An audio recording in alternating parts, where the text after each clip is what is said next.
Good evening. Thank you.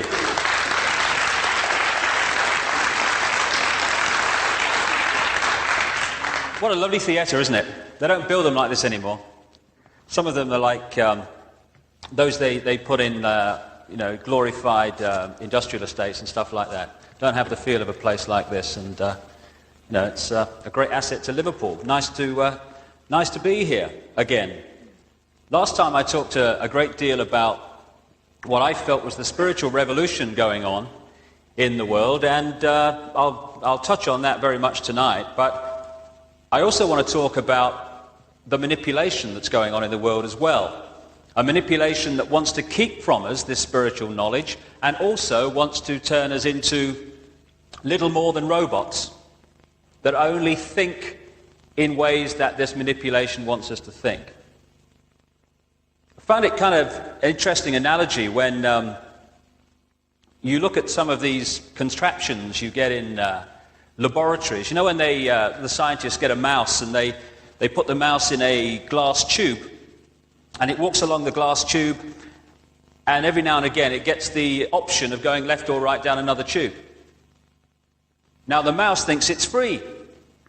It thinks it can make its own decisions on where it's really going. But the parameters set for it are very, very limited.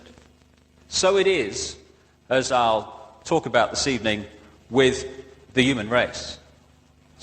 We are persuaded that we are free, so we don't rebel.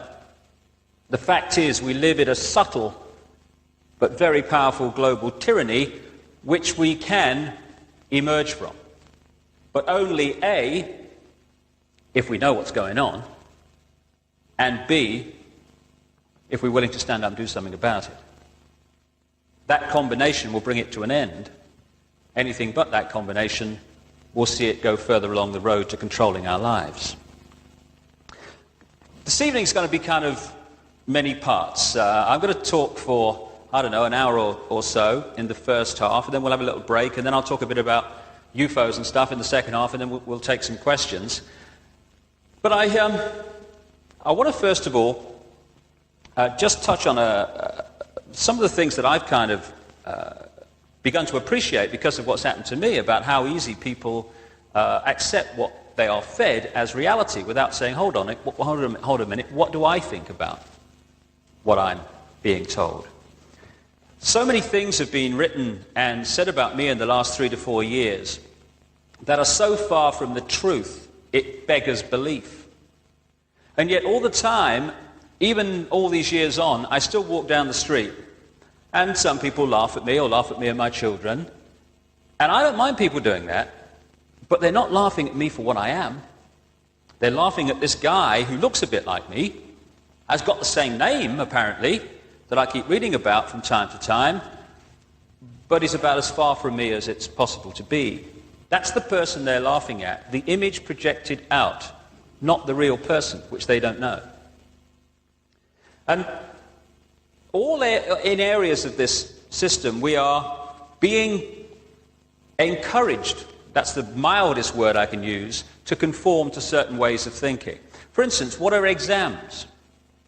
Who sets the questions in exams? The status quo does. Who decides what the answers are going to be if we're going to pass those exams? The status quo does. And if we don't give the status quo what it wants to hear, we don't progress within it, which is a very powerful encouragement to give the status quo what it wants to hear and perpetuate the myths into the next generation. It's what's going on in the education system all the time. I remember talking to a physics student at Cambridge University once, and he said, I've heard more sense tonight about physics and the nature of life than I get from my lecturers. He said, but I can't say that in my exam because I'd fail. And another thing that kind of struck home to me when I spoke in America a couple of years ago is how we allow our world and our values and how we judge each other and how we judge others and what we feel guilty about or not guilty about to be decided not by what we think is right, but be decided often by what people sometimes thousands of years ago believed was right. Because we don't, A, ask the question why, which is the most liberating question it's possible to ask, and B, have the courage and confidence to stand up and say, well, I don't think we should be doing this. I don't care how long we've done it. It doesn't make sense to me. I'm going to do it another way. Last time I was in Liverpool, I told the story, but for those who weren't there that night, it's worth repeating, of the lady in the audience when I spoke in Houston in Texas, who came up to me afterwards when I've been talking about all this, and she said, you know, I've got a story, she said, that sums up what you're saying. She said, when I was first married, she said, I used to cut the corners off the ham before I put it in the pan and put it in the oven, you know. She said, and one day my husband came up to me and said, why do you do that? She said, I don't know, my mother used to do it. What's it matter, you know? So he said, well, why did your mother cut the corners off the ham before she put it in the pan? She said, I don't know, my mother, she just did it. What's it matter? He said, call your mother and ask her why she cut the corners off the ham. So she calls her mother and she said, Mum, you know when I was a girl and you used to cut the corners off the ham, and why did you do that? Her mother said, because my pan was never big enough. And if you kind of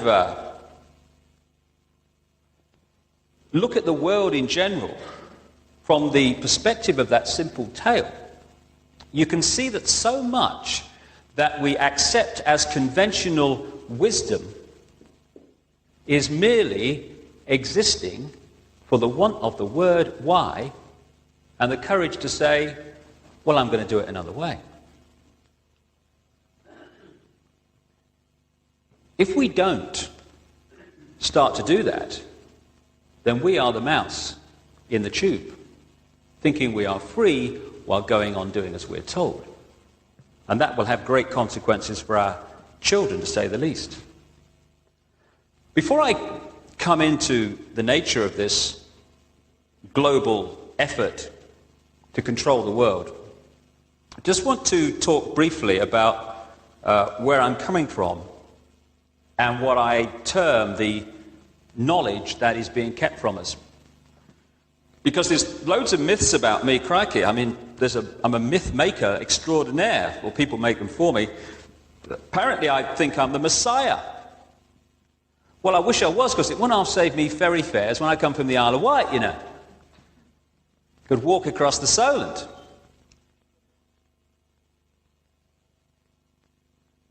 I've apparently discovered religion, which is really strange that I've written 6 books challenging the imposition of dogmatic religion and describing it as one of the greatest forms of mind control known to the human race. What I'm actually suggesting, and it's no more than what I believe and what increasing numbers of people believe, increasingly open-minded scientists too, challenges both the conventional views of who we are and what we're doing here.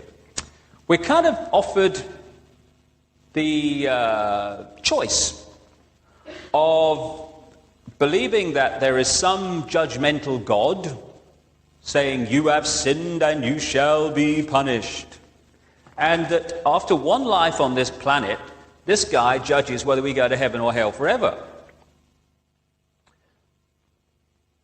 The other alternative is that offered by conventional, this world is all there is science, which says that we are basically a cosmic accident of evolution, and we have no past, no future, and basically, as I saw on a t-shirt once, life's a bitch and then you die. Doesn't really seem like much of a choice to me. There is an alternative to both, which is increasingly emerging as the suppression is overcome, cast aside. And I'll just briefly sum up what that alternative is. It's that everything in creation is the same energy in different states of being. Just as water, clouds, and ice are the same substance in different states of being, so everything that exists is the same energy in different states of being. And energy is also consciousness. Some more enlightened, open-minded scientists are now suggesting, and have been for some time, for instance, that it can be shown that water has a memory. Well, water as a memory seems to be, crikey, that's crazy. It's water. How can it have a memory? But it can have a memory if energy is consciousness. Because therefore everything has some kind of memory, some kind of retention of experience, whether it be a wall, water, the sky, ourselves, whatever. So if that is the case, then what we're looking at in this infinite creation is one gigantic mind. And it's this mind, this one consciousness that is everything, expressing itself through different forms, that is the force that has become known as God, or whatever name you'd like to call it. Some people call it the infinite mind, it matters not. This God is not some guy with a beard sitting on a throne handing out punishments for people who don't do as he says, and it's always a he. Have you noticed that? It is the consciousness that is everything. And the way I see it, and increasing numbers of people see it, and indeed have done throughout human history, is that we are aspects of that whole. We, if you like, are like droplets of water in this ocean of consciousness. We're individual to a certain extent, but all together we make up the whole. The question that comes back from that is, if we are eternal beings on the level of the mind, the consciousness, the thinking, feeling us, then where do we go when this life is over? If it's not, as science suggests, one life and then lights out. Kind of has become accepted that when you're talking about life after death, you look up, don't you? I think, heaven's at 30,000 feet or something. But in fact, creation's not kind of made up of chest of drawers levels like that. This one gigantic mind we call creation, God, or whatever name you'd like to choose, is broken up into frequencies, wavelengths, sharing the same space. Just as all the radio stations broadcasting to Liverpool here tonight are sharing the same space that we are all occupying, and they're all sharing the same space that they are occupying, even though we can't see them and they can't see each other, that is the very close, and indeed the very same principle on which creation is broken up into wavelengths of life, wavelengths of consciousness, in other words. So when we see things like the great mystery of ghosts, this misty figure that people see from time to time, from that perspective, it's no longer a great mystery, it is an entity, a consciousness on another wavelength. Just as if you get a radio and you tune it not quite on the station, but just off the station, you get principally the station you're closest to, but you're getting some interference from other stations. So in consciousness terms, visual terms, we are, when we see a ghost, tuning to a certain extent to another frequency, another wavelength, and we're seeing something of it. And the reason that it's not solid in the way it appears to us is because we're not actually right on the dial of that particular wavelength. We're only picking up the very outside of it. So the consciousness, the thinking, feeling, eternal us, is, if you like, very similar to that radio dial. At any point in our evolution, we are tuned to one of creation's infinite number of wavelengths. At the moment, everyone on Earth is tuned to this, what you might call physical wavelength, physical vibration. Therefore, this is our reality. We look around us, and this frequency, this physical frequency, is what we see. But psychic people can see something of other frequencies. Indeed, we're all psychic if we only realized it. And so, again, from this emerging perspective, this other great mystery called near-death experiences is no longer a mystery. Because what's happening in these millions and millions of similar stories that have emerged throughout the world over the past years or so, where people say when they died, in our clinical terms, they were looking down on their physical body, and they say it was my mind, it was my emotions, it was me looking down, but I wasn't part of my physical body anymore. And people say, oh, it's a great mystery that. All that's happening is the eternal part of us, the consciousness, the thinking, feeling, us, is withdrawing from the physical form. And that's all that happens on what we call death. And I was kind of interested a few months ago to turn on the news and see a story about near-death experiences.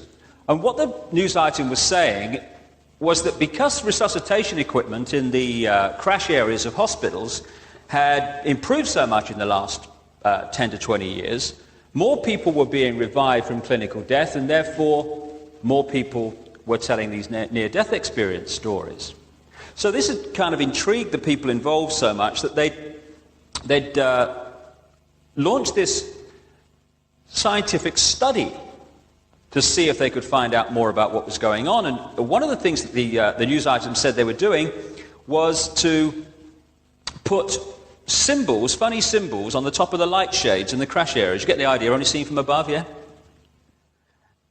And it kind of occurred to me that we'll get final confirmation that consciousness can exist outside the physical body when someone comes back to life and says, hey up doc, you want to see the funny symbol on the top of your light shade? But what kind of intrigued me most about this item was that the scientist at the end said, you know, we could be on the verge of the astonishing discovery that consciousness can exist outside the physical body. And that's astonishing because people have been saying that for thousands and thousands of years. This is not new knowledge we're talking about here.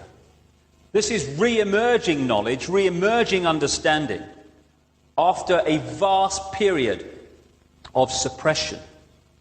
Suppression that is part of control. If you want to control somebody and you want to get them to do what you want them to do, then if you can keep from their understanding the knowledge of who they are and what they're doing here and their infinite potential for love, for creativity, for contribution, that this is merely a short period of experience in our eternal evolution through experience, then you can very much more easily control people.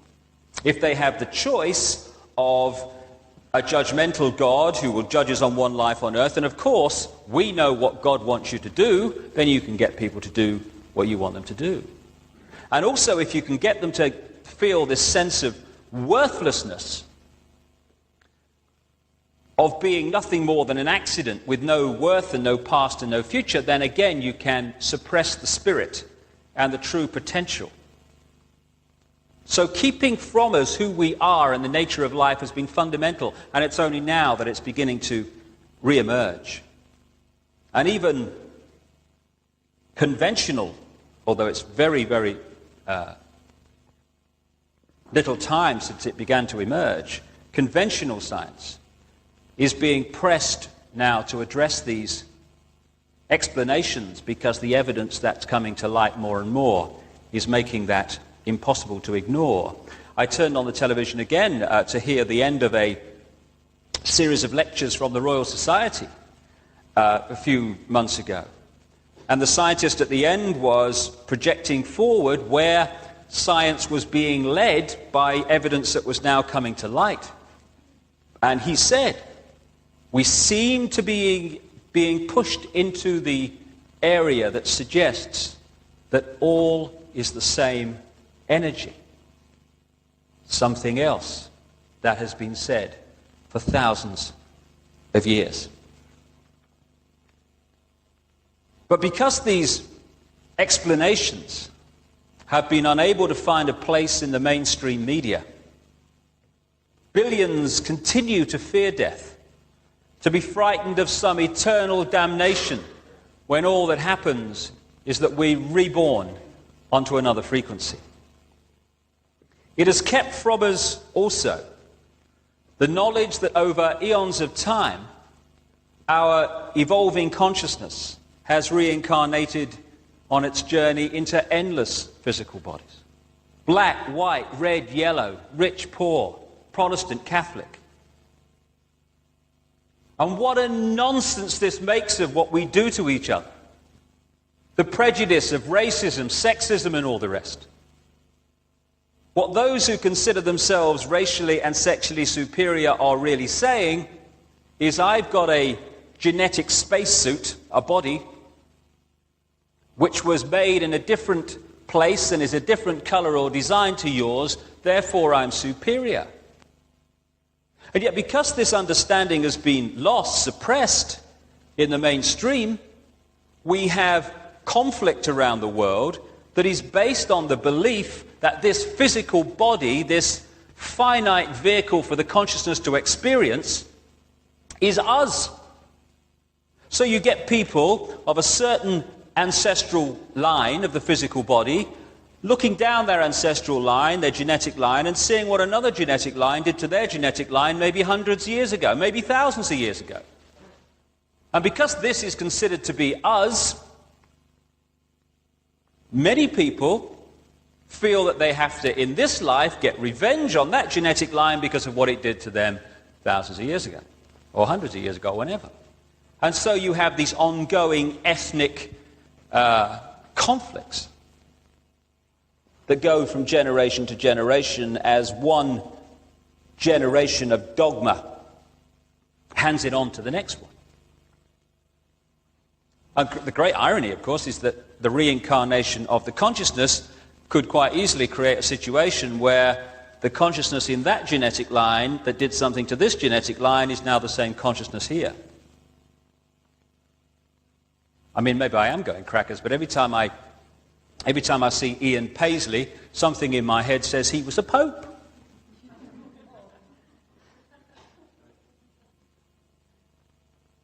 From this wider perspective, so much of what we do to each other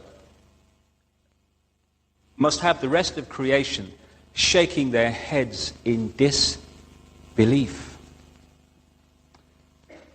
The fact is that someone born in the United States is not more special than someone born in Mexico. Someone born in London is not more special than someone born in Liverpool. Someone who is white is not more special than someone who is black.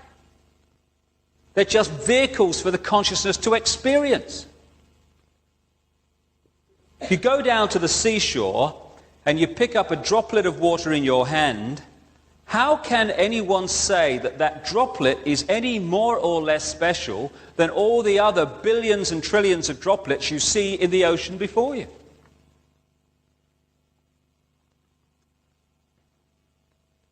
So when I began to understand all this and appreciate this other explanation to dogmatic religion and this world is all there is science, I started to ask a few questions of this situation. Like, how come that this explanation, at the very bottom line least, is as credible as the other two? How come the other two get guaranteed airtime, often no questions asked, here's your airtime, say what you like, and the alternative to both of them is ridiculed, condemned, or suppressed by reflex action? The answer that I came up with was that clearly some people don't want the public to have access to this information. But who and what and why? And I began to ask other questions. Like, I don't know about you, but I've met a lot of people in my life, and I can't, to my knowledge, recall anyone who wanted a war, who had any interest in wars, who felt that wars were anything but horrific and to be avoided. So I thought, how come the world's been awash with wars throughout this century? Who's behind them? Or what? Or why? Then I kind of looked at this economic system that controls the world. An economic system that is so sane that the more successful it is in its own terms, the quicker it destroys the planet. It's the perfect environmental and human assassin. It insists every year that we take more from the earth even quicker, turn it into even more things, sell even more things, consume even more things, throw away even more things, to worship the real God of the modern world, economic growth. It insists that every year 20% of the people of the world consume 80% of the resources, while leaving the other 80% to get by on the other 20%. Crazy. Of course it is.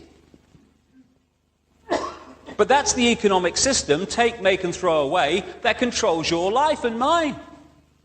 And that of 6 billion people nearly. So I thought, what's behind this self-destruction? Or who and why? I started to look at some of the other conventional wisdom that we pass on from generation to generation as the only way of doing things in this world. The wisdom that says, even though the economic system that I've just described is dismantling this planet, you ask a politician of any party anywhere in the world, what do we do to get out of this environmental situation? And they will say we must have more growth to raise the money to spend on the environment. If I said to you the way to put out a fire is to pour more petrol on it, you'd say he's out of his mind. But that's what the politicians are saying when they say about more growth to sort out the environment.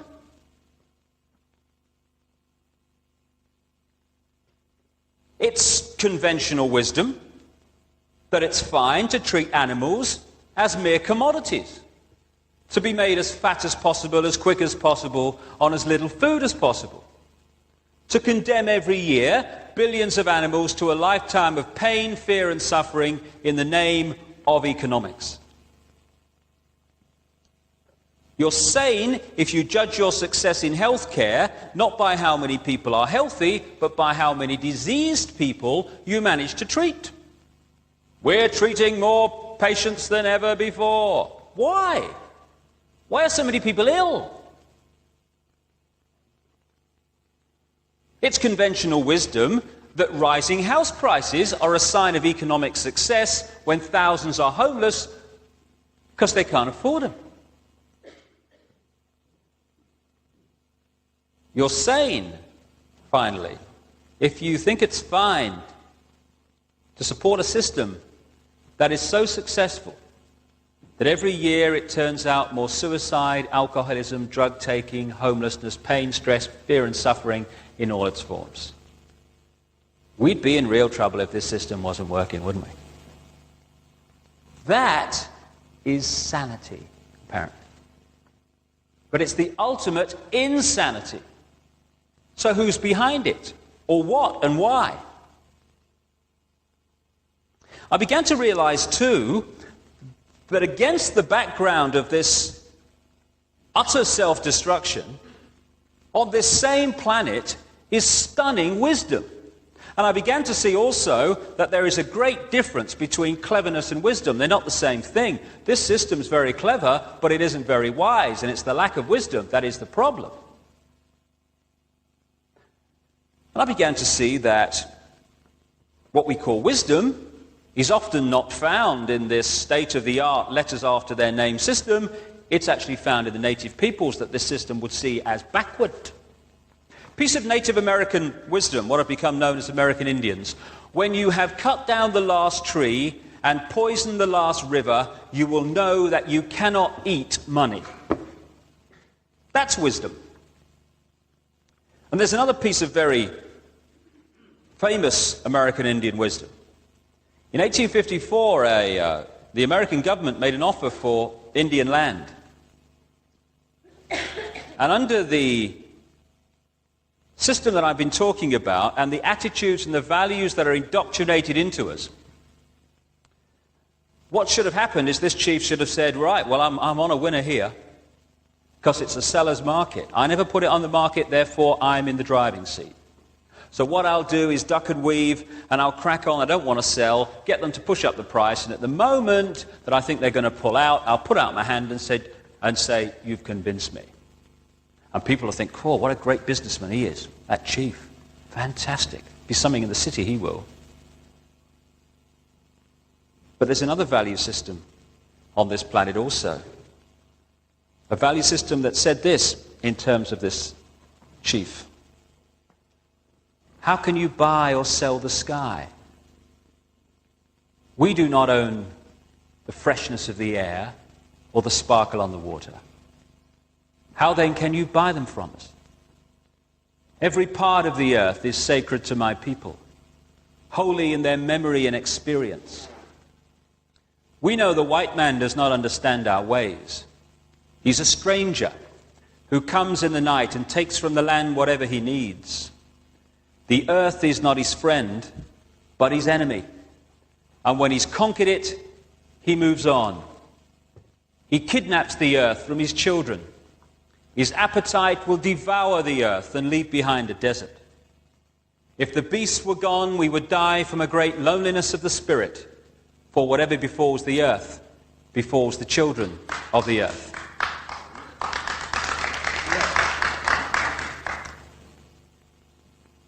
It's sobering to think that those words were spoken in 1854 when you look what has happened since.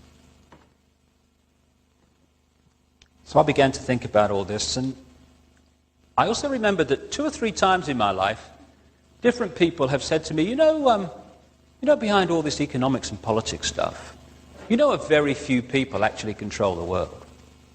And it kind of takes you aback when you first hear it, because you think there's 6 billion people in this world. How can that be?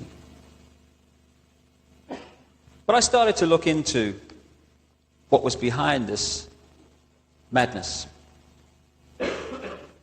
And like so many things in my life over the last 4 years, a certain sequence unfolded. Once I had come to the conclusion that there was something in this, that thought pattern, if you like, suddenly from all angles, this information about what the hell's going on is hitting me all over the place. I spoke in Hull, and a guy came out of the audience at the end with, I'll never forget it, 3 blue plastic bags full of papers. And he said, I think you ought to read this. Thank you very much. I got it home and I read it, and it was unpublished material. It was photocopied parts of books and what have you. And I began to understand the nature of the conspiracy that's been going on. And since that point, so much information has come my way from so many different sources, and I've been staggered to realize just how many people outside the public arena have been investigating this for a long time. And what I found most compelling is that some of them come from my direction, the way I see creation. Some come from Christianity. Some come from nowhere. Some have come into it by saying what's wrong with the economic system and who controls it. Some have come in from science by being involved in science and knowing that there is a lot of scientific knowledge that they know about that isn't being made public. And everyone's kind of converged in this same area of common agreement of what is going on. And that's what I'm going to concentrate on this evening, that area of common agreement.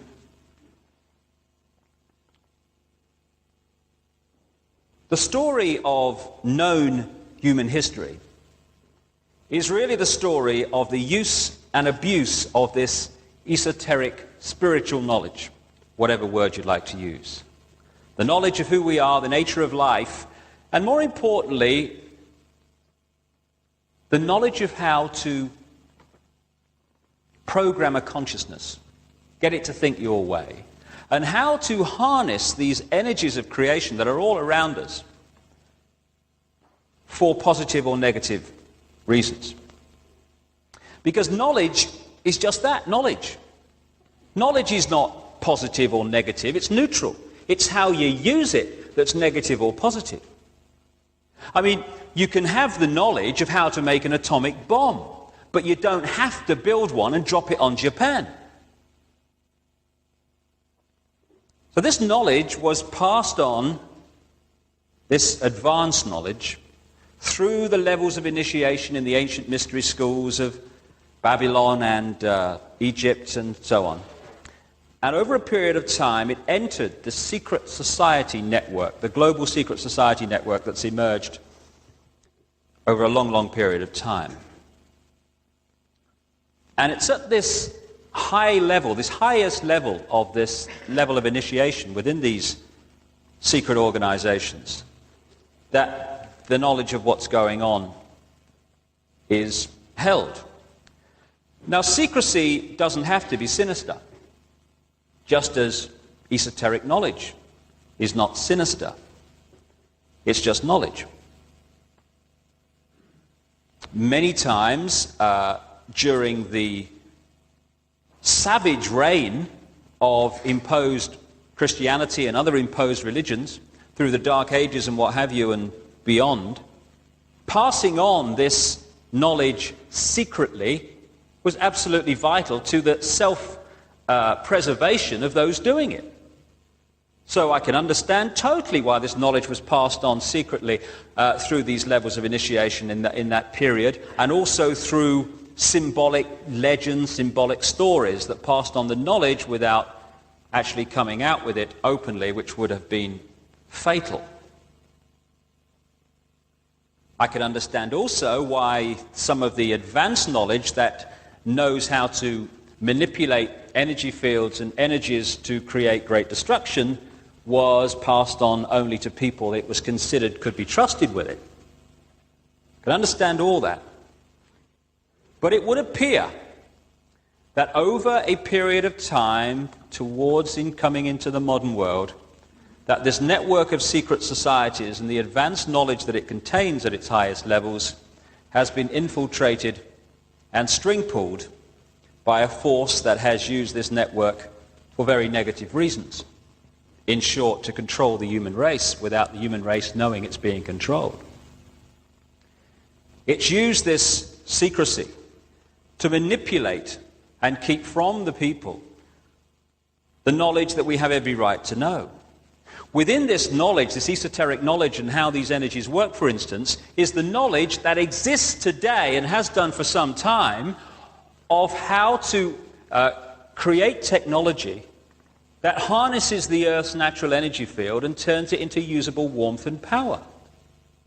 The idea that we have to take fossil fuels from this planet and turn them into pollution to survive is utterly ludicrous.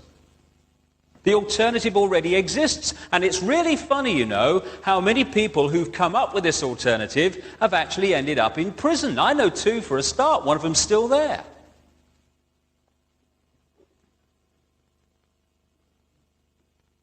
It holds the knowledge also of how to create technology, anti-gravity technology as it's called, that would make the space shuttle look like the technological equivalent of a London taxi. That knowledge is known in the world today. But knowledge is empowerment. And the last thing manipulators want for the human race is for them to be empowered. Empowered people do not succumb anything like as easy to control. The kind of long-term name going right back of this conspiracy is the great work of ages. It's used religion for its own ends, it's used science for its own ends, it uses any vehicle for its own ends. It does not have a party line, it does not have a basic religion, it just uses whatever vehicle is necessary to manipulate and control. It had another name that was very secret for a long time, but is now very public. The name is the New World Order. The very words spoken by George Bush after the blatantly engineered Gulf War of 1991, and now used constantly by politicians across the world to describe the future of global politics and economics. Today, the manipulation to bring about this new world order pervades every area of our lives. The people behind it may be strange, but they are far, far from stupid. They understand the system that I've been describing tonight because they created it. If you built a car from scratch, every nut and every washer, you would know everything there is to know about that car. They built the system. They know everything there is to know about the system and how to manipulate it. Indeed, it was created and structured to make manipulation easy. What the New World Order means is the creation of one world government to which all nation states would be subordinate, one world central bank, one world currency that wouldn't be physical money, it would be credit, one world army, and as I'll come to later, a microchipped population. Of course, the more you centralize power, obviously, the fewer hands can control the whole. And if you look at the history of particularly this century, you see that in all areas of our lives, whether it be local businesses or whatever, the power has gone away from the individual and the community, even the town and city, to the center. It's now moving on into the continent with the European community, which is, again, as I'll come to later, the final step before they go global. And you'll have seen also that when you challenge this centralization, this rationalization as it's called, then you get the old reply that, oh, well, we've got to live in the real world, mate, this is progress. And they say, oh, well, you know, events in the world make it impossible for us to do anything else. You know, we've got to do this. We've got no choice. And that's a very good example of the way this new world order is being introduced by stealth. Because this global tyranny is not about tanks in the streets. It's what I've described as a coup d'etat on the human mind. The way it works, and has worked for a long time if we only started to realize it, is by engineering events and sending out messages through the media that get public opinion in any area that it's dealing with, whatever subject area it is, to get to that classic point where public opinion says about something, something must be done. And when we reach that point of something must be done, the people who have created the problem to get people to come to that state of mind then step forward with the solution to the problem, which just happens to be what they were going to do all along, and it also takes us further along the road to centralized global control. In the words of its own secret document, create problems, then offer solutions. And it's happening all the time.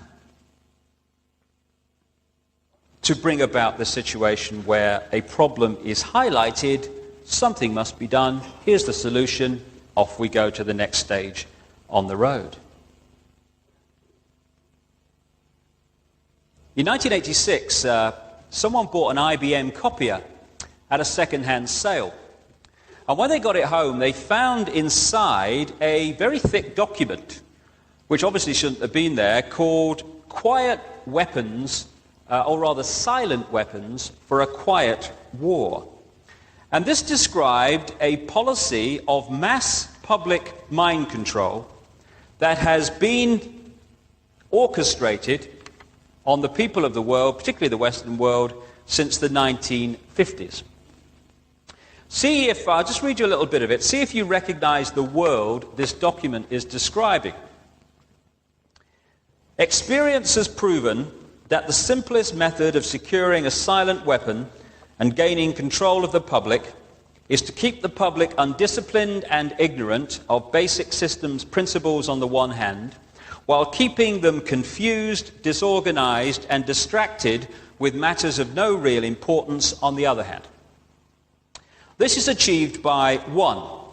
Disengaging their minds, sabotaging their mental activities, providing a low-quality program of education in mathematics, logic, systems design and economics, and discouraging technical creativity. 2, engaging their emotions, increasing their self-indulgence and their indulgence in emotional and physical activities by A, unrelenting emotional affrontations and attacks, brackets, mental and emotional rape, by way of a constant barrage of sex, violence and wars in the media, especially the TV and the newspapers. B, giving them what they desire, in excess, junk food for thought, and depriving them of what they really need. 3, rewriting history and law and subjecting public opinion to the deviant creation, which I take to mean don't tell them who they really are. Thus being able to shift their thinking from personal needs to highly fabricated outside priorities. These preclude their interest in and discovery of the silent weapons of social automation technology. The general rule, it says, is that there is profit in confusion. The more confusion, the more profit. Therefore, the best approach is to create problems and then offer solutions. Diversion summary. Media. Keep the adult public attention diverted away from real social issues and captivated by matters of no real importance. Does that describe our media today or what? Schools. Keep the young public ignorant of real mathematics, real economics, real law, and real history. Entertainment. Keep the public entertainment below a 6th grade level. Work. Keep the public busy, busy, busy, with no time to think, back on the farm with the other animals. Give you another example of this. When legislation is being planned against, say, a target group of people, they don't just sit round a cabinet table and decide one day that's what we're going to do and then they set about doing it. It happens long before then. Public opinion has to be softened up against the target group of people. So what you see over a period of time is lots of media coverage of this group of people, and they are presented by events and what have you as, quote, a problem. And this has been done with the travellers, for instance. So after a period of time, public opinion gets to the point where it says something must be done. And at that point, they come forward with the legislation which was waiting in the background all along. And you know how they find out if public opinion has reached the desired level to whack out the legislation? It's our old friend, the polling organisations. They're not there to test public opinion to see what people think so that governments can react to it. They are there for 2 reasons. First of all, to find out if the propaganda of various kinds on the public mind has worked or not, or whether it needs another batch. And secondly, to create a situation where public opinion, in quotation marks, is highlighted in certain areas. Because we do have this, unfortunately, and lots of people like to think that they think like everyone else. So if you suggest that 60% or 70% of the people think this, very soon 70% of the people will think that. And the people who go along in the streets with the boards and ask the questions, they haven't got a clue what they're being used for. They're just doing their job, asking questions that are listed and so on. Because as I'll come to in a second, the vast majority of people who are playing a part in creating this global tyranny haven't got a clue what they're part of. Wouldn't work if they had. All this and the New World Order plan in general is being coordinated through this global network of secret societies, which I and many other researchers call the Brotherhood. And at the top of this pyramid of manipulation is a group, an elite, who really pull the strings, which researchers know as the Illuminati, which is like Latin, as I understand it, for the illuminated ones. It's a name that goes back thousands of years. And if you think about it, every structure in our world, from a small business to a secret society, is based on a pyramid. A pyramid situation in which those at the top of the pyramid, say the top of a business, they know the whole agenda of that business, exactly where it's going, and what the whole game plan of that business is. The further you come down the levels, if you like, within that business, the less those people know about the big picture. They only know about their part in it. And this is how the secret societies work. On the lower levels of initiation, for instance, in the Freemasons, they haven't got a clue what the whole organization is being used for and infiltrated to achieve by those at the higher level. They only know their part in it. I mean, organizations like the CIA and other intelligence agencies, they work on something called compartmentalization, which is exactly the same. Those at the top of the agency know what the game plan is and what is the direction that they wish to go. Those lower down in the agency only know their part in it. And many people within this situation, they genuinely believe that what they're doing is good for the world. But they don't know what they're doing or how what they're doing fits in with what they're doing, fits in with what they're doing, and other people who also don't know the big game plan. And when you fit the bits together, then you see it's anything but positive.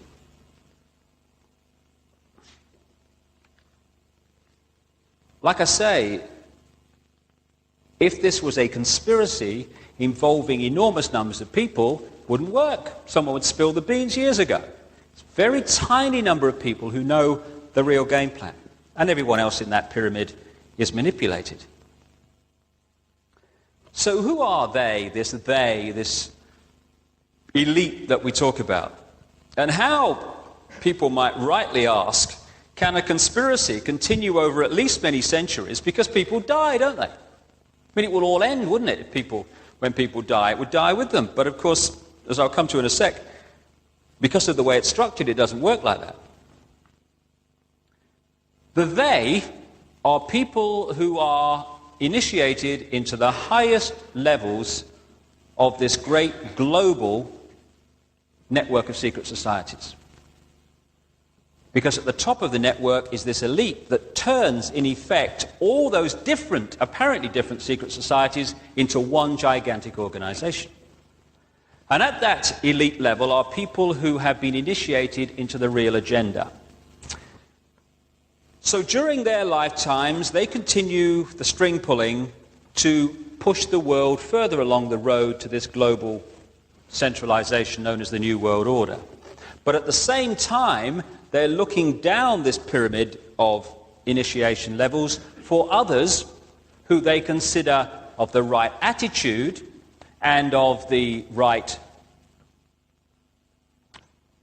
ability to also be initiated into the real agenda. And when that happens, they get the knowledge and then they take it on when the first people die. So in this way, while the they, in terms of personnel, people, names, change with the generations, the agenda they're working to goes on basically the same. They also tend to come from certain families, Rothschilds, Rockefellers, and many others in America, which helps this continuity through the generations. The key to this brotherhood manipulation is the control of money, or funny money, to be more accurate. What I call funny money is this staggeringly ludicrous situation in which you can deposit, say, £1,000 in a bank, and it can lend £10,000 on the back of that. Money that doesn't actually exist. It's a conjuring trick. Indeed, some stuff that I've been looking at this week, there are banks in America who are into lending $26,000 for every $1,000 that's deposited. And all that conjured money is numbers on a computer screen. And in this way, governments of the world, like the United States, and individuals have over a period of time reached a situation where they are drowning, and the world is drowning, in a tidal wave of debt for money that doesn't really exist. And here's the ruse, here's the trick for the banks. If you don't pay back the interest on money that doesn't actually exist and has been conjured out of nothing, then they can come and take wealth from you that does exist, like your house, your car, your property. And there's another little thing I was looking at the other day. When money is created for a loan in this way, say a loan of £20,000, the bank creates £20,000. But you're not paying back £20,000. You're paying back £20,000 plus all the interest. But the money created is only the capital, the £20,000. So over the period of paying back that loan, the interest has to come from wealth already in existence. And as the generations pass, more and more wealth, as a result, is being sucked out of the pool of the world into the coffers of a very few massively wealthy, breathtakingly, words wouldn't describe it, wealthy banks and bankers. The manipulation is it's almost funny if it wasn't so tragic. Back in the time of the Battle of Waterloo, the guy who was in charge of the Rothschild Empire was a guy called Nathan Rothschild, who was an absolutely brilliant manipulator of the system. And there's one kind of story that sums it up, really. When the Battle of Waterloo was fought, and the result was known, Wellington won, the moment it was decided, Nathan Rothschild was off across land to the English Channel.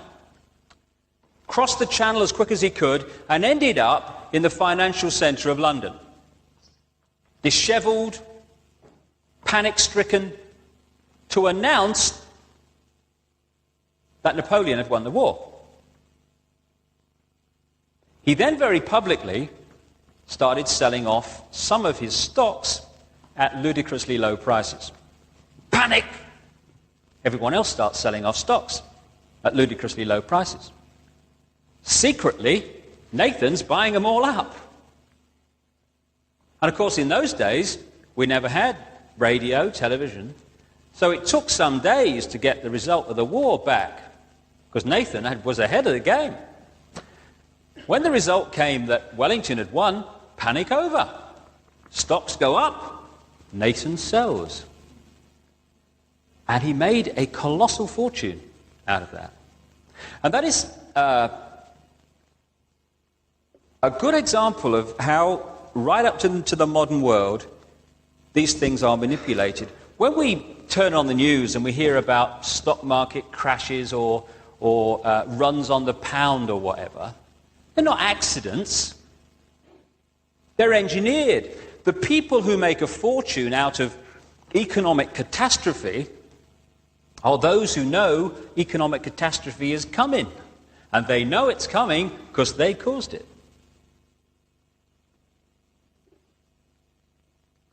Give you another quick example of how this situation works. Back at the start of this century, the Illuminati wanted control of the American economy, which they very much have now. They wanted to create something called the Federal Reserve System, which is, to this day, a cartel of private banks that lend money to the American government at interest of which is paid by the taxpayers of America. So while people are homeless and hungry in America, income tax is being spent on paying interest on money that doesn't exist to private banks. Great work if you can get it. And they kind of brought this about by, back in 1910, the bankers met at a place called Jekyll Island. And they wrote this Federal Reserve Bill, exactly what they wanted to happen. But they had a little bit of a problem in the sense that by this time, the American people, particularly the farmers and such like, were up to here with the behavior of the banks, who by now were controlling America. So what did the bankers do? When the bill, which they had written, was made public and proposed, the bankers who had written it vehemently, publicly opposed it. And so the people who were fed up with the behavior of the banks, they looked at that situation and they thought, well, crikey, if they're agin it, we'll have it. And the Federal Reserve Bill was passed. It gave the banks and the Illuminati total control over the American economy, and the public had been persuaded that it was a very good idea because it did the opposite. This is why we have to get wise to this manipulation, because black is white and white is black, and for the best of intentions, we can help this plan if we don't know what's going on and become wise to it. The other thing, which is kind of relevant right to the present day, really, the other thing they did in that early part of that century, at the time the Federal Reserve Bill was passed, was they wanted to introduce the federal income tax bill in America. Now, to do that, they had to get a amendment to the American Constitution, the so-called 16th Amendment. Now, to do that, they needed 36 states to agree. They got 2. Now, in a democracy that we're supposed to live in, it would have been thrown in the bin. States won't have it, can't pass it. But, of course, we're not in a democracy. All that happened was that the Secretary of State, a guy called Philander Knox, went to Congress and announced that it had all been agreed. And everyone just accepted it. And so federal income tax became law, although it wasn't law because it had never been passed. And in 1985, there was a businessman in America who'd sussed all this, and he wouldn't pay his income tax. And they came and took his car. And when they took his car, or whatever it was, probably, I think it was his car, he took him to court. And he won. And Nexus magazine, which is a magazine centered on Australia, but now available in this country and more and more countries around the world, which is dedicated to exposing what's going on, they published a copy of a letter from the head of the Inland Revenue Service in America. That's the equivalent of our Inland Revenue. It's called the Internal Revenue Service in America. And the Internal Revenue Service is a private company which collects federal income tax in America. And the Commissioner for the Internal Revenue, in a memo to all his district directors dated April the 4th, 1985, says that this court case has taken place. The fact that the legislation was never ratified, and he says the effect of this is such that every tax paid into the Treasury since 1913 is due and refundable to every citizen and business in the United States. I think they ought to pay it back, I reckon. But the interesting thing further on is advise each of your managers that they are not to discuss this situation with anyone. There will be no written communications, and you are to destroy this memorandum. So even though the powers that be are very well aware that to take people's property or to force them to pay income tax is illegal, the vast majority of people in America still think it's the law because no one's telling them. The more you kind of get into this, the more you kind of realize it's almost impossible to exaggerate the scale of the deception.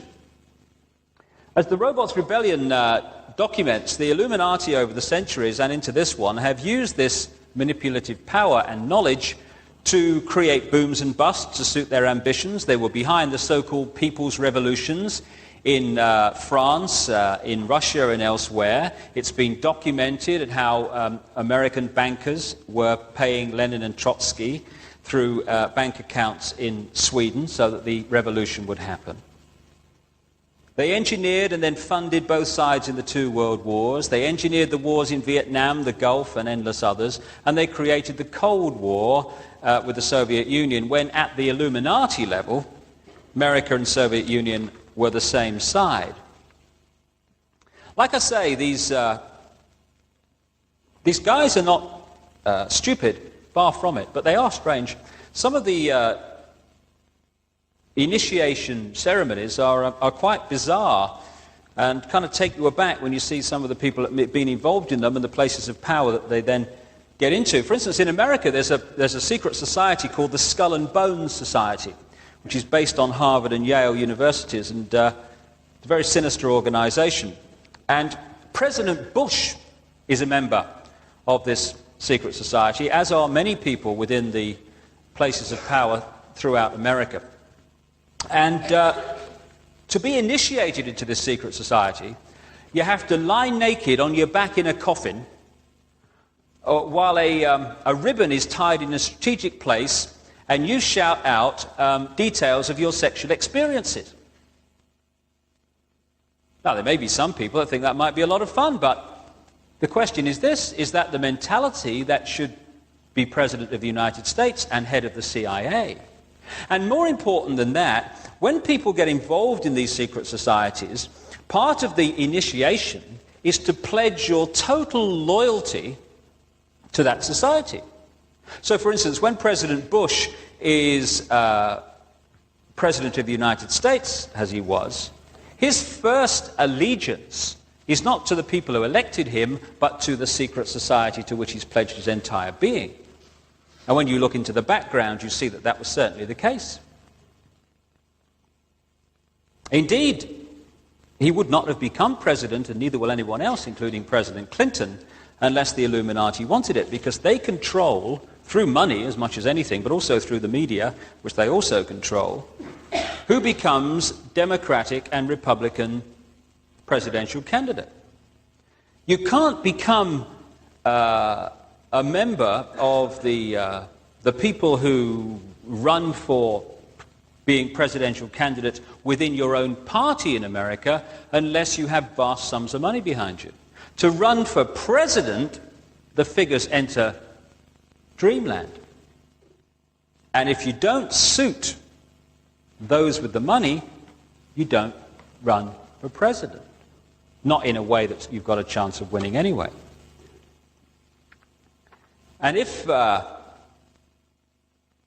you think that there are still some people in America who actually believe that the American people decide who the president will be, it's very quaint, but unfortunately it's no longer true. And should a president or prime minister become an obstacle to these brotherhood ambitions, then they're removed, either through assassination or far more often by creating events and activating the media to undermine the person involved, so that they're either thrown out by the electorate or, in the case of Margaret Thatcher, for instance, by their own side.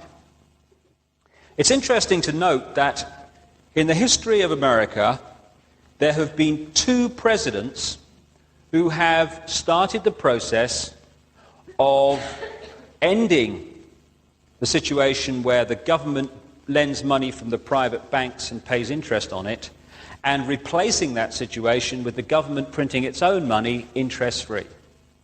2 presidents have started the process of doing that. One was Abraham Lincoln, the other was John F. Kennedy. They also have something else in common, of course. I also make the case in the Robots Rebellion for Robert Kennedy, Martin Luther King, and John Lennon being murdered by the same force. Through this century, the Illuminati have created front organizations, so-called think tanks for the real agenda of what is going on. And most of the people, again, or many of them anyway, involved in these organizations have no idea what they're being used for. A guy called Cecil Rhodes, an Englishman, back in the latter part of the last century, had this ambition to create a one-world government based on Britain and to form a secret society to help to bring about that end. And the secret society became known as the Round Table. The Round Table is structured on classic secret society lines, with people only allowed to know what they need to know, and most people not knowing the real agenda. When he died in 1902, Rhodes bequeathed money to set up scholarships for overseas students to come to Oxford University and to promote his one world government beliefs and to have them indoctrinated into these one world government beliefs. And the most famous recipient of this scholarship today is the Rhodes Scholar now occupying the White House, Bill Clinton. After Rhodes died, the Round Table was taken over by a guy called Alfred Milner, who was a banker and highly influential in the First World War, Lloyd George's War Cabinet, and by those who control the Rockefeller and Rothschild empires. In the 1920s, this network of think tanks were added to, or created, with the creation of the Institute of International Affairs in London, now known as the Royal Institute, with the Queen as its patron, also known as Chatham House. In America, another group was set up called the Council on Foreign Relations, set up with Rockefeller money. In 1972 came yet another of these front organizations working in concert with each other, called the Trilateral Commission, set up by the Rockefellers with a guy called Zbigniew Brzezinski as its head. Became public in 1973. The immediate ambition of this Trilateral Commission, incidentally, was to put a Trilateral Commission member into the White House as President of the United States as quick as possible. They managed it in 3 years when Jimmy Carter became a member. And he filled that administration with trilateralist members. His national security advisor was our old friend Zbigniew Brzezinski, who actually started up the Trilateral Commission. The Vice President, Walter Mondale, the Secretary of State, Cyrus Vance, and all the major players, or most of them anyway, in that Carter administration were Trilateral Commission members, an organization that had only been going for 3 years. Members of these front organizations, the Trilateral Commission and the Council on Foreign Relations, are in all areas of American politics, banking, business, the media, and any other area that requires manipulation. The United Nations is another front organization for this centralized one world government. The actual building is actually built in New York, the United Nations building, on land given free by the Rockefellers, and the structure of the United Nations was written during the last war by a committee of the Council on Foreign Relations. And the UN is being used now as a vehicle to introduce a world army under central control. Conflicts are being created around the world to get public opinion globally to say about the United Nations' ability to respond to these conflicts which are being engineered, something must be done. And the solution that will be offered is, well, what we need is a permanent army so that we can react immediately. You know, when you've got things like Rwanda and people say, where's the UN? Why do they react so late? They don't react so late by accident. They react so late on purpose to create the situation where we say the UN has got to be more effective.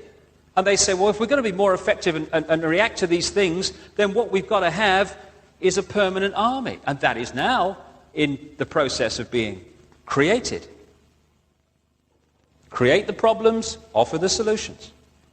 These front organizations, or these front groups, are organizations within organizations, because the members go off and become part of the government, become part of the military, the security services, the education system, the media, the economic system, and they work to their own agenda within these organizations.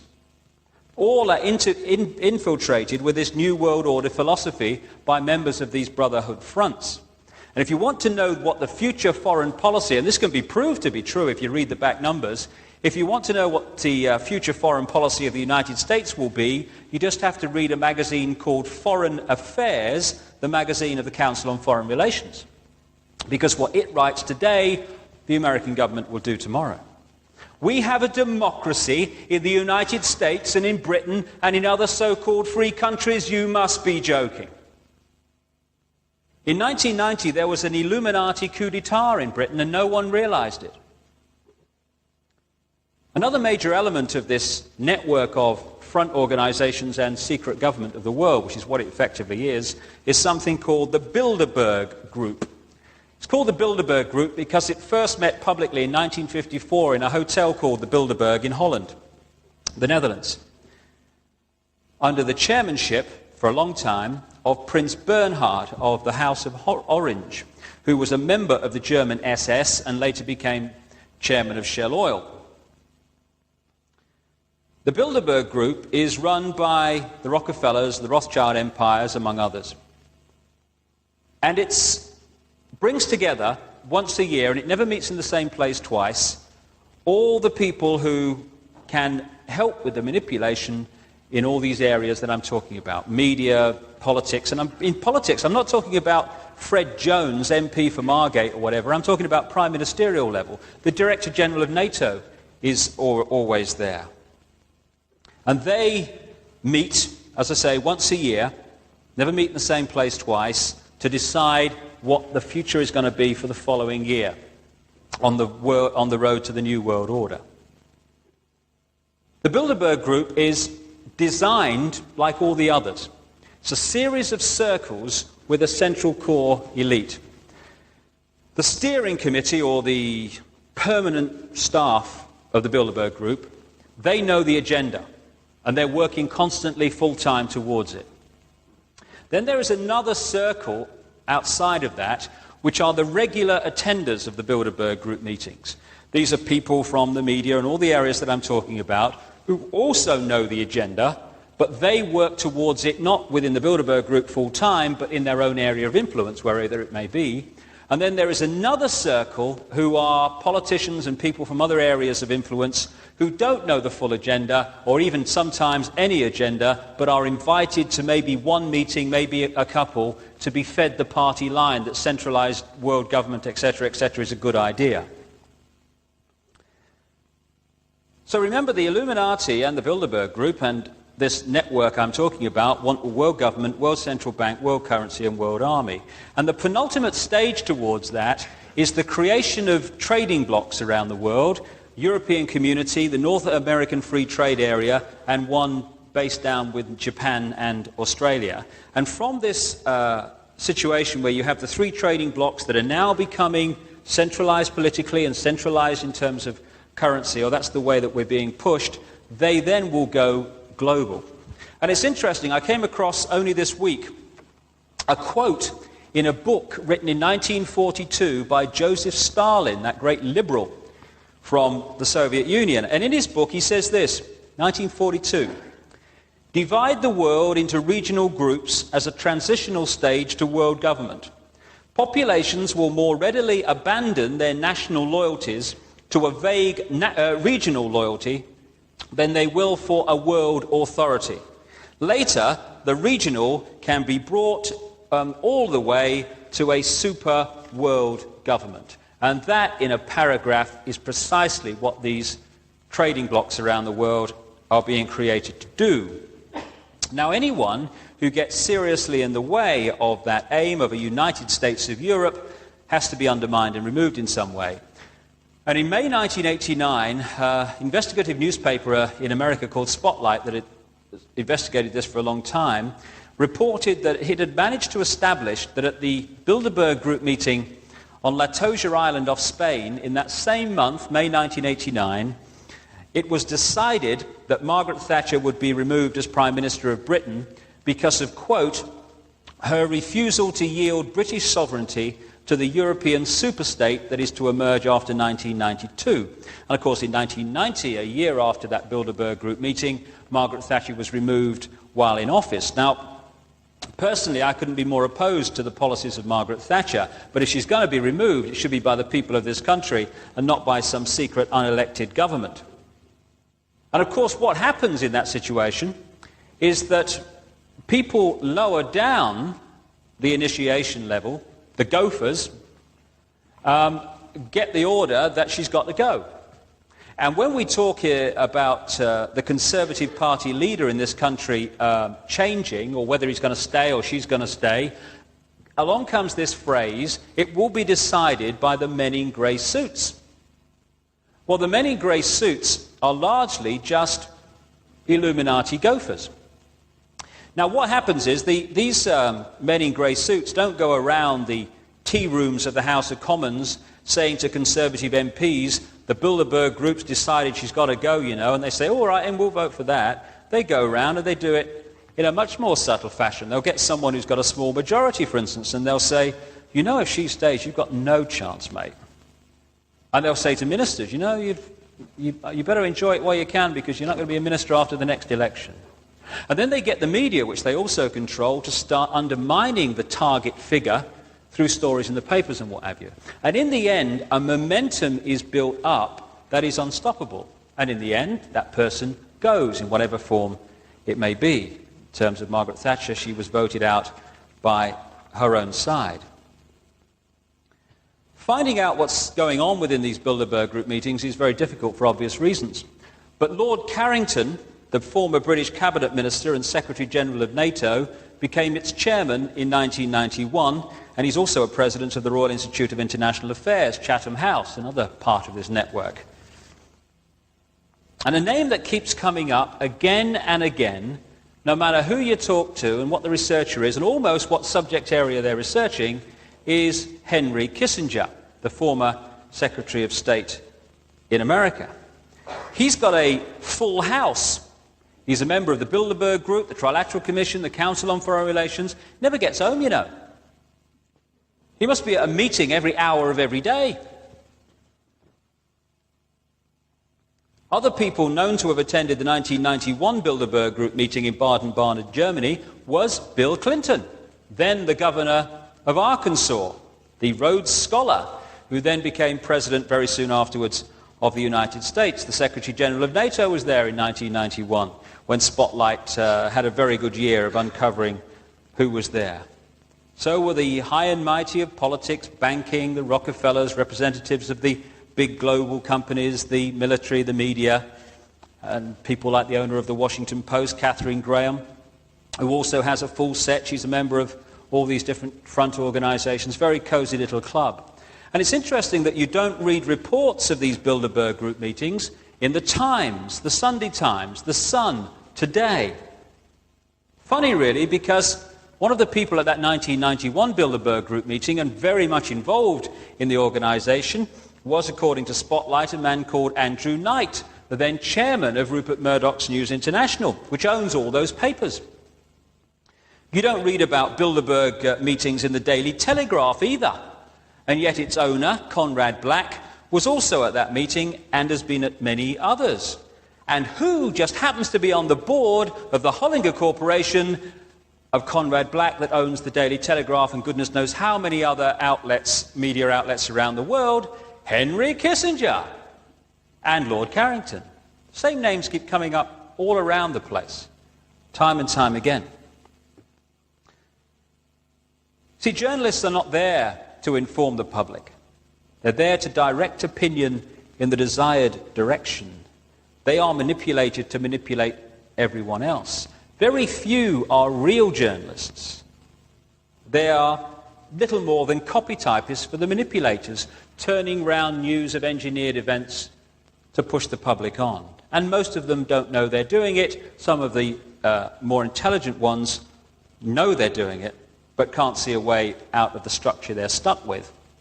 There's a guy called John Swainton, a long-time editor of the New York Times, who worked in this situation for a long, long time. And then when it came to his retirement dinner, he spoke to his staff in terms that spoke the truth that he'd been holding within himself to preserve his job up to that point.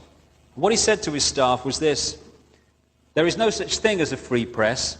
You know it and I know it. There's not one of you who would dare to write his honest opinions.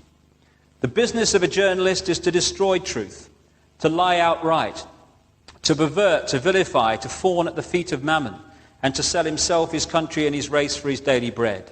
This is the important bit. We are tools, vassals of rich men behind the scenes.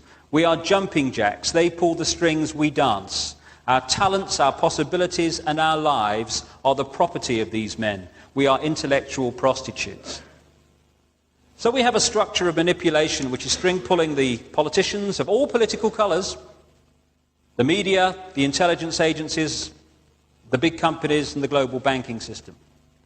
And the plan now is to create so much conflict around the world, so much chaos, including a massive global collapse which they'll engineer someone else to be blamed for, that we'll have a situation where we'll have a massive problem which has to find a solution. And the solution will be centralized government, centralized bank, centralized currency, which won't be physical money, but which will be credit, and centralized army. One group of people which this conspiracy must suppress if it's to succeed in the next generation is the young. And there is today a war on the young and anyone remotely different from the programmed off-the-peg norm. The Illuminati agents, bizarre as it may seem, and I can understand that it does at first sight, the Illuminati agents within British intelligence and the CIA and other major global security services control the world market in illegal drugs through other aspects of the Brotherhood network like the Mafia. They do this for three main reasons. First of all, to make enormous amounts of money which they can then channel into their own secret projects without having to divert it from government channels which could be traced, not least because a lot of the covert operations that secret society, security services are involved with are against their own government.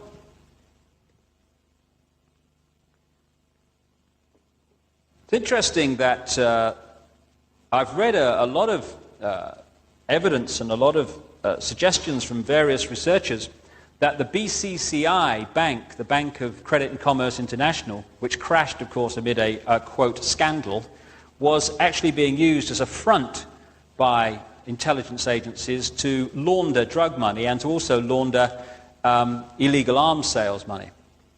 And it's interesting also how you can be duped if you don't know the background to what's going on, because when the scandal of the BCCI broke, the American government appointed a guy called Senator John Kerry of Massachusetts to head the investigation into this scandal. And he made all the right noises. He stood up and said, you know, this is a scandal and we must get to the bottom of this and I'll do everything I can, no stone unturned, you know the stuff. Well, he never got to the bottom of it. His investigation came up with basically nothing. Now, you may think on the face of it, well, he just wasn't very successful. And then you realize that he's also a member of the Skull and Bones secret society that other members of the government are also involved with. Maybe he shared a coffin with George Bush, you never know. The second reason for expanding the use of drugs is that in the name of a war on drugs, you can persuade the public to hand over powers of arrest and search and raids on homes that they'd never accept unless there was a problem that had to find a solution. Create problems, then offer solutions. For instance, if you want to have a more authoritarian police force or an armed police force that hasn't been armed before, and you want to do it not only without the public challenging you, but with the public demanding that you do it, what do you need? You need more high-profile, very public, violent crime. Something must be done. Armed police force, more authoritarian laws, thank you very much, duped again. The third reason for the CIA's involved and others' involvement in drugs is that they know that a drugged-up, screwed-up young generation is so much easier to manipulate than one which is aware of its infinite potential for love, creativity, and contribution to a positive change in the world. The ease with which young people can have access to drugs today is absolutely ludicrous, and it's ludicrous because it's meant to be ludicrously easy. It's been shown that British intelligence and the CIA were experimenting with LSD long before it was unleashed on the young in the 60s. And if people think it's far-fetched, then you just got to look at what the British did through the East India Company to the Chinese. When they wanted to exploit and control the Chinese, what did they do? They tried to get them hooked on opium. Same principle. They want to break the spirit of the young in every way they can to stop them thinking, expressing their individuality, and realizing their true and infinite potential.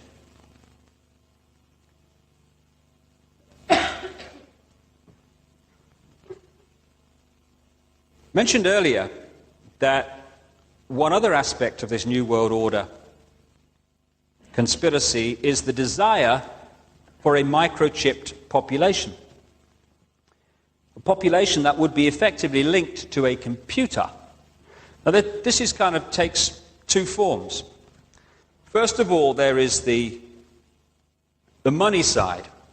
You know, we're talking now about having credit cards and identity cards and everything like that. And the push is all to getting rid of physical money and having credit cards and credit alone as the form of currency. Now that's great, you would think, some would think. And what the next stage after the credit card is the barcode on the person. The guy at IBM, I understand, that invented the barcoding for tins of beans in the supermarket, has also invented one that goes just under the skin. So instead of going in the garage or the shop and using a credit card across the thing like that, you would be linked to a computer by this barcoding. The problem is, if the computer says, no siree, you don't have an alternative of saying, oh, okay, then I'll pay with cash, because that's not going to exist in the longer term, which is very much part of this plan. So suddenly we're under the control at that point of a computer deciding whether we are going to have the things that we need or not. And there's another aspect of this microchipped ambition that the Illuminati have, and that is the microchip that can tell them exactly where we are at whatever time we are. And again, on the face of it, it sounds like fantasy land, all that stuff. And I wrote in the Robots Rebellion about this, and someone read the manuscript and said, oh, that's far-fetched, because what I was saying was there is a plan to bounce public opinion into accepting babies being microchipped at birth in the same process their way to be microchipped. Because, I mean, you're talking about that long just to put one under the skin. And it does sound far-fetched, I can understand that, but the kind of evidence I saw was compelling enough for me to put it in. Just after the book came out, I picked up a magazine and an article by a guy called Dr. Carl Sanders, who is a highly acclaimed electronics engineer in America. And he was developing a microchip to help spinal injury patients. Put inside and help the messages go down the spinal cord, presumably. And he said in this article that at some point, this project was taken over by what he described as the One World Brigade. And he said he attended about 17 meetings, some in America, some in Europe, which were discussing how this microchip could be turned into a form of identification linked to a computer. And guess who attended the meetings? Old Henry again. Gets everywhere, Henry. And I said in the Robots Rebellion that I felt that what they would attempt to do to bounce public opinion, problem solution, was to highlight missing children stories. And therefore get something must be done. Actually, we've got the technology now, you know. You've only got a microchip, put a little microchip, they won't know it's there, and then we'll know exactly where they are. So we'll never lose your child again. Oh, great, we'll have some of that. And there I sat reading this article from this guy, Carl Sanders, and what does he say in it? He said that in these meetings it was discussed how to get the public to accept them. And what did they say they were going to propose to do? To make the public aware of missing children. And one of the things they did in America, and are possibly still doing, I don't know, was to get one of the dairy multinationals that is linked to this whole, or elements within which are linked to this whole business. And they put missing children on all their milk cartons. So all the time, subconsciously or consciously, we're being hit at breakfast in America with missing children, missing children, missing children. Problem, problem, problem. Something must be done. And of course, what's happening in America now in terms of animals, all this is accepted. You'll never lose Rover if he's microchipped. Well, we'll have some of that. Dogs and animals in America are increasingly microchipped and linked to a computer. In fact, I saw a story on a local news bulletin down the south recently, south of England, which said that it was being done to horses and stuff like that. So this is not technology that's somewhere in science fiction future. It exists now. The question is, how is the public mind going to be manipulated into accepting it? So what I've set out so far tonight, at the very least, surely needs and deserves to be seriously addressed and investigated. And we need to get streetwise to what's going on. And you would think, given the massive amount of documented evidence there is just outside the public arena, that those parties and groups who use the term for themselves radicals would be shouting this stuff from the rooftops, organizing protests galore, but largely they're nowhere to be seen. And I've been stunned at how many people who believe themselves to be radicals, to have sussed the system, are being duped like everyone else, more so in many cases. Far from exposing this conspiracy that is moving on to endanger the future of our children, those who are trying to do that are being condemned by some of them. See, this is an important point, because to the Brotherhood game plan, the robot radicals are just as important as the robot right. The idea, and it's worked magnificently, was to create right across society phony wars. Wars between right and between left, between Labour and Conservative, between Republicans and Democrats, between bosses and workers. And all the time, there we are fighting each other. Oh, it's the Tories. No, it's the Socialists. No, it's the bosses. No, it's the unions. And over here are the manipulators going, thank you very much, I'll have some of that. Divide and rule is the bottom line. And so these phony wars are dividing and ruling. And we never look behind us and see who's pulling the strings of everybody. What the manipulators do is play one black and white, rigid, dogmatic belief system against another rigid, dogmatic belief system and create conflict as a result. That's what largely the Cold War was about. What the Cold War was about was creating this black and white belief system against another black and white belief system on a global scale. Divide and rule. So war was replaced in terms of control by fear of war. Same thing. The only fundamental difference between black and white right and black and white left are the words used to describe their particular black and white belief system. Because unless we leave the black and white alone and start looking at the shades of grey where the truth always lies, then we'll go on being duped and will deserve to be so. And yet, since the Robots Rebellion came out couple of months ago, while so many people who wouldn't describe themselves as radicals have kind of opened their minds to all this and started to say, hey, what are we going to do about it? So many who are considered to be radicals have done nothing but have a go. Apparently, I read in one newspaper, I am anti-Semitic. I wouldn't know how to be racist if I took a correspondence course. The whole idea is ludicrous that we can judge anyone by their physical body, for all the reasons I've talked about tonight. Bizarre. This charge from the political equivalent of disgusted Tunbridge Wells comes from quoting extracts from the so-called Protocols of the Elders of Zion in the Robots' Rebellion.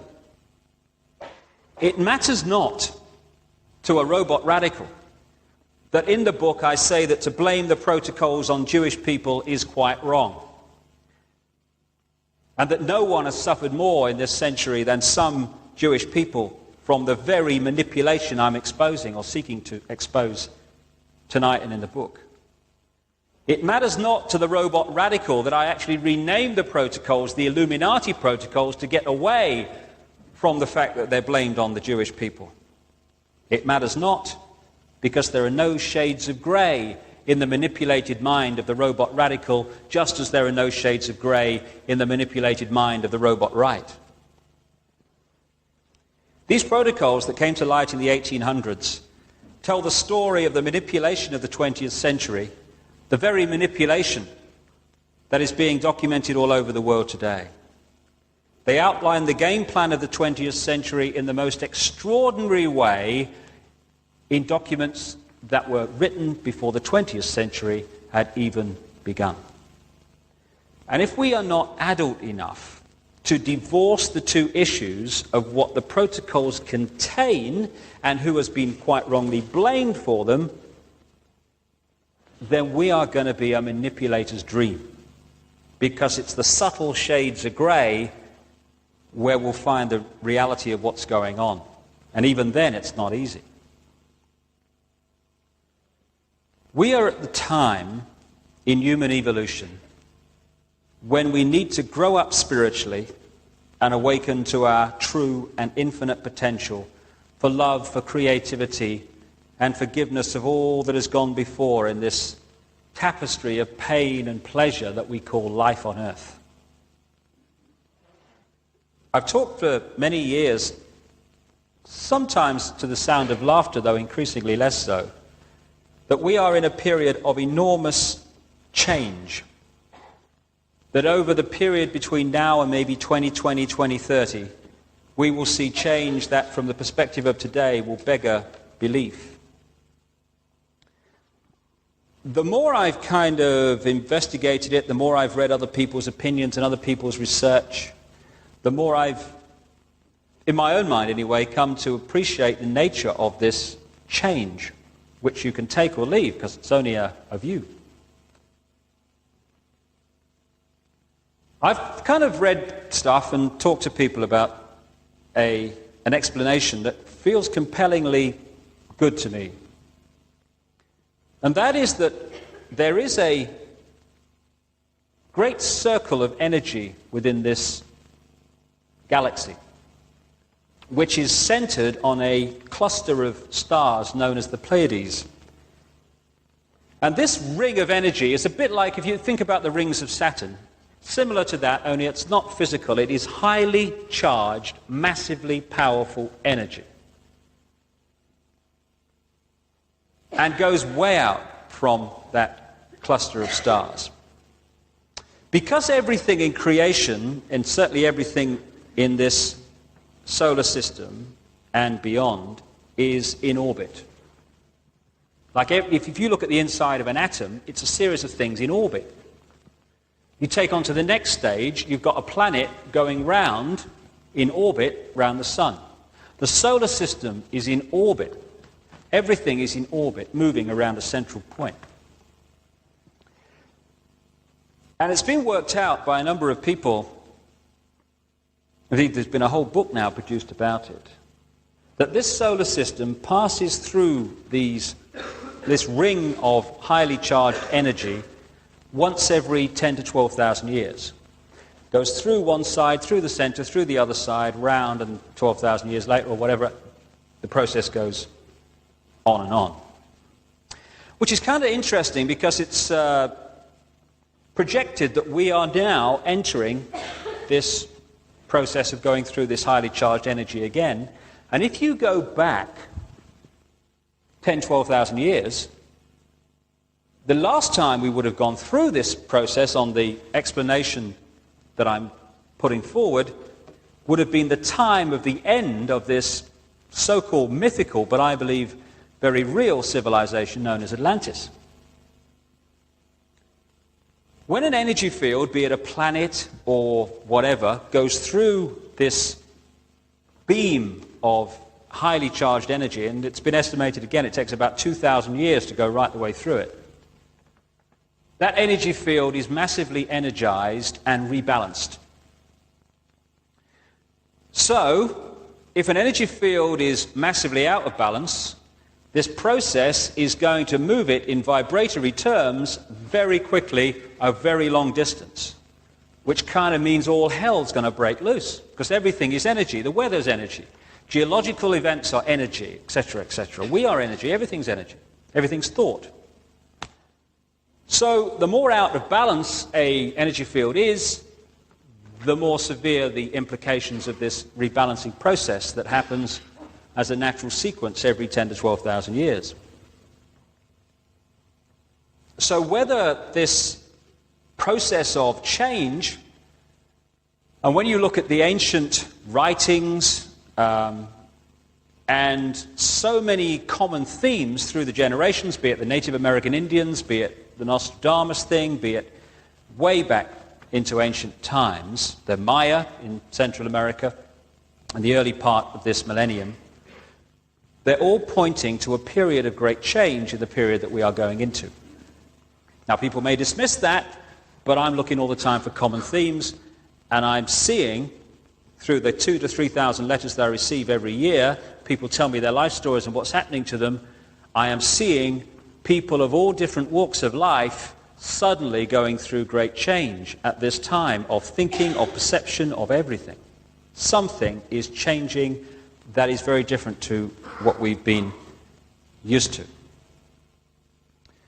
So the more we can balance this energy field called Earth with harmony, with love, as opposed to all the other stuff we see around the world, the less painful will be this great change that we're heading into.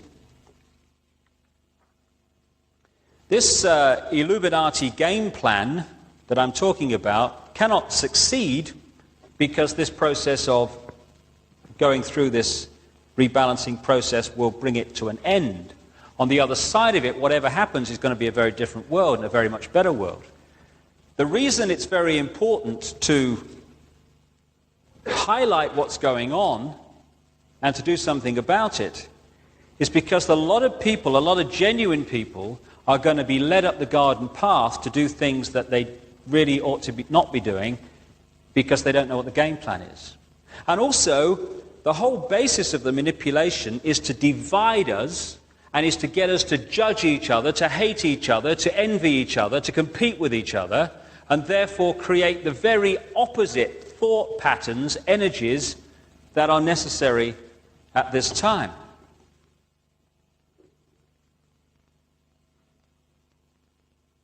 The way I kind of see the process of what's happening to so many people in the world now is that when the consciousness becomes incarnate in a physical body, not all of the consciousness is subject to the great limitations of the body, only that which I'll call the conscious level. What has become known as the subconscious and higher conscious levels of us are not subject to the great limitations of the physical body, and therefore they have a much wider picture. In simple terms, if you saw the conscious level working through the physical body as the spaceman on the moon in the spacesuit, and the subconscious and higher as mission control, you see the symbolic difference between the two. One is experiencing and subject to the pressures of this level, the other one has the wider picture. What kind of happens in this very imbalanced world that we're born into is that the two get divorced from each other. Imagine spaceman on the moon in the big spacesuit.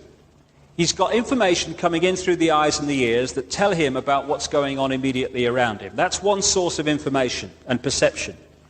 But he's also getting mission control that has the wider picture speaking to him, and so he's got two sources of information, the wider picture of the mission and the localized here and now around him information. Now that's great, that's a great balance, and therefore he's got a perception of the whole picture.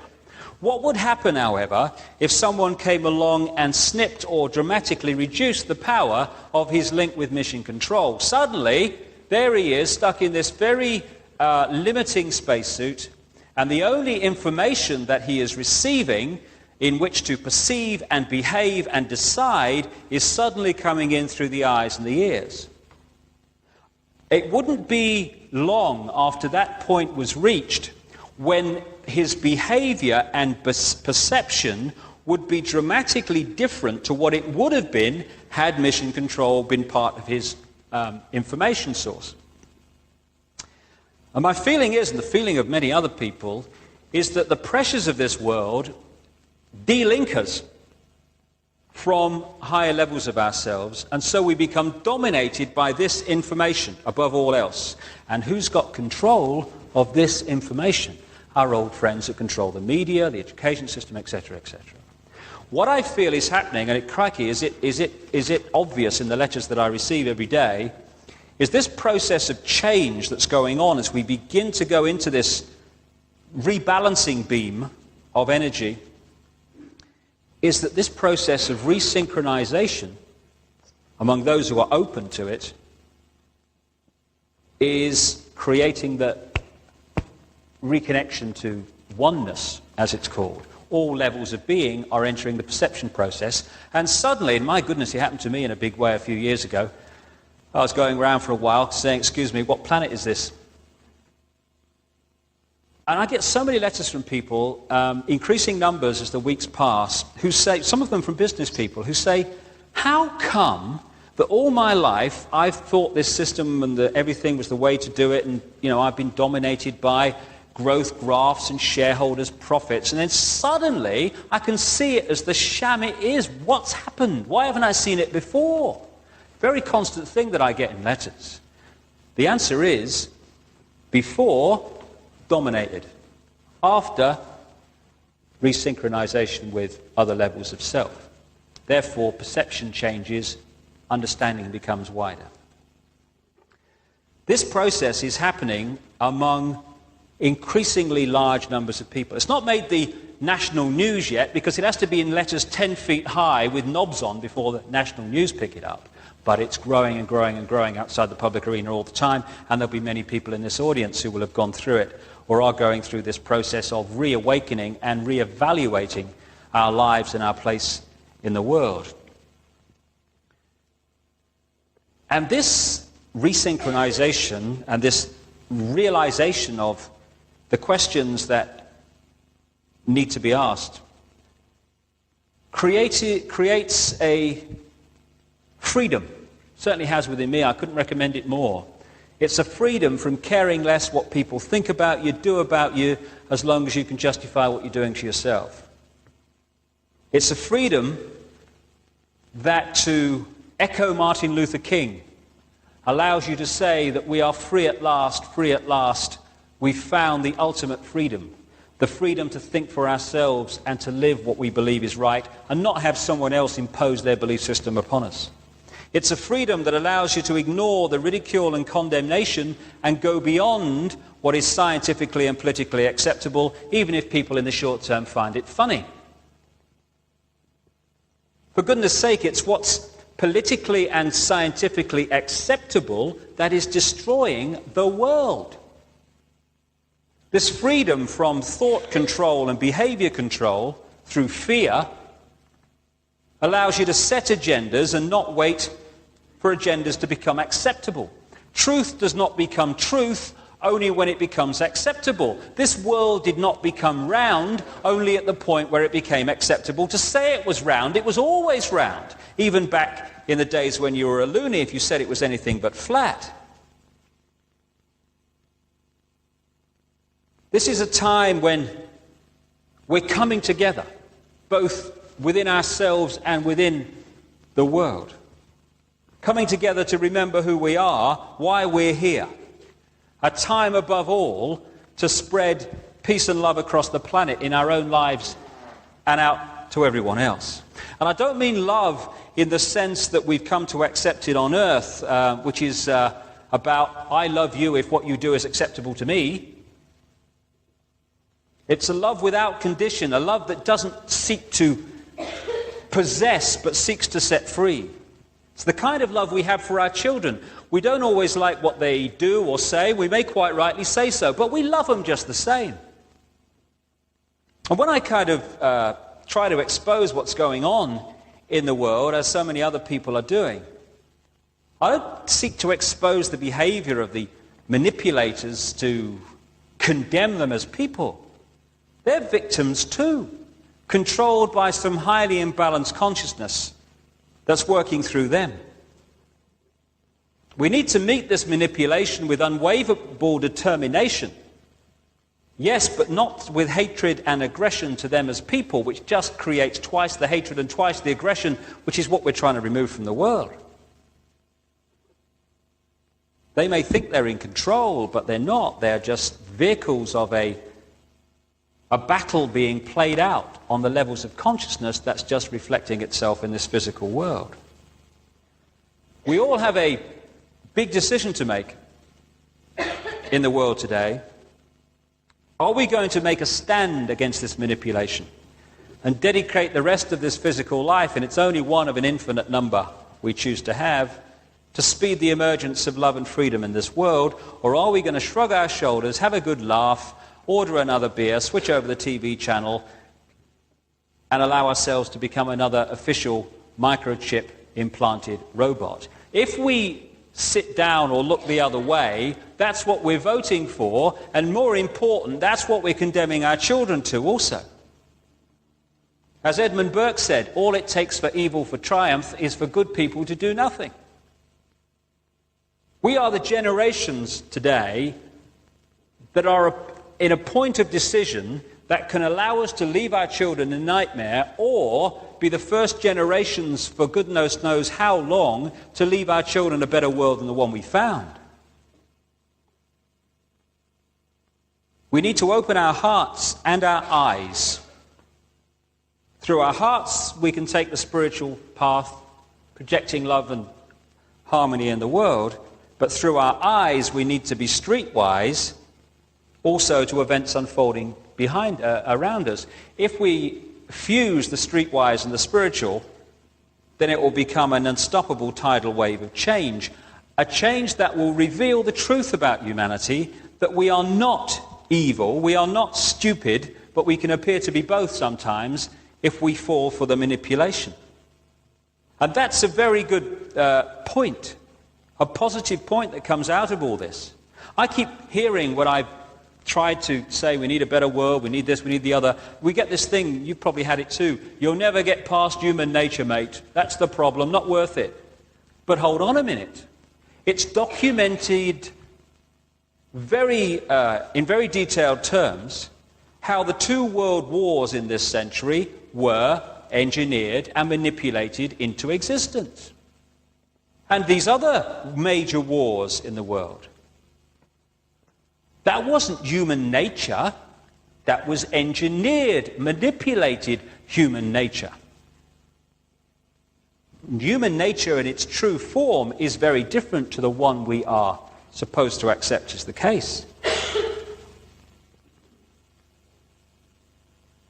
This assault on human freedom, such as the criminal justice bill in this country, is not only curbing freedom of those that it appears to be aimed at, people like the homeless and the travellers, it's part of a sequence to suppress all peaceful protest. If they'll take away the freedoms of travellers and the homeless, they'll take away the freedoms of anyone when it suits the plan, even those in the leafy lanes of suburbia. As one victim of the Nazis said, first they came for the communists, and I did not speak out because I was not a communist. Then they came for the trade unionists, and I did not speak out because I was not a trade unionist. Then they came for me, and there was no one left to speak out for me. More than anything, I feel we need to let the divisions between us fall away. These phony wars and phony divisions that are created to divide us, because they're not real divisions, they've been manufactured on the classic principle of divide them and then you can rule them. The engineered wars and the divisions of race, of colour, of country, class, income bracket, and all the others we constantly invent. The us and them is precisely the situation that the manipulators want right across society. If we're going to sort this out, that us and them must become we. After all, we're all aspects of the one consciousness. I am you, you are me, I am everyone, and everyone is me. The divisions are just a physical illusion as part of the experience. Those who manipulate are not invincible. The power is their secrecy and public apathy. The secrecy is now being unveiled and the game plan revealed. The public apathy is up to everyone to remove. As Gandhi said towards the end of British rule in India, although the British didn't realize it at the time, 100,000 Englishmen cannot control 300 million Indians if those Indians will not cooperate. And it's time, well past the time, surely, when we cease to cooperate with the manipulation that is seeking to imprison us and more than ever imprison our children. And if there's one urgent message to get across to the people of the world today, it is open your eyes and get off your knees. We're on the threshold at this time of incomprehensible change. And when you think of all the wonderful things that happen in the world and in people's lives and the wonderful people and the wonderful things that people do, even against this background of engineered conflict that I've been talking about, think what the world will be like when all that engineered situation is removed and humanity can express its true glorious self. That's the world that awaits us. And it's nearer than we think. The truth is that humanity is overflowing with love and creativity which it is desperate to express. And in the words of a song by a very enlightened group of young people called East 17, don't you worry because it's all right. Don't you worry, child of light. We are the seed, a brand new breed. We'll succeed, our time has come. We are the new. These words are true. Let the light of love shine through. We shall love the earth and we shall love each other. We shall love those who hate us and we shall love those who love us. We shall not choose between them because all are one and one are all. And that's the truth that's re-emerging in the consciousness of increasing numbers of people on this planet today. We're here to change the world. People are beginning to remember that's why we are here. We chose to come, and the time has come to do it. To quote a song from the 60s, which summed up this time of great change on the planet and the decisions facing us, there's been a change in the wind and a split in the road. You can do what is right, or you can do what you are told, and the prize of the victory will belong to the bold. These are the days of decision. For me, these are the days like never before to be bold. And if I could sum it up in a few words, it is think freedom, live freedom, and we shall be free. Thank you very much.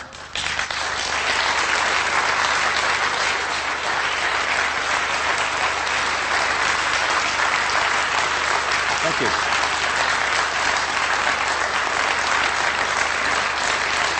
Thank you.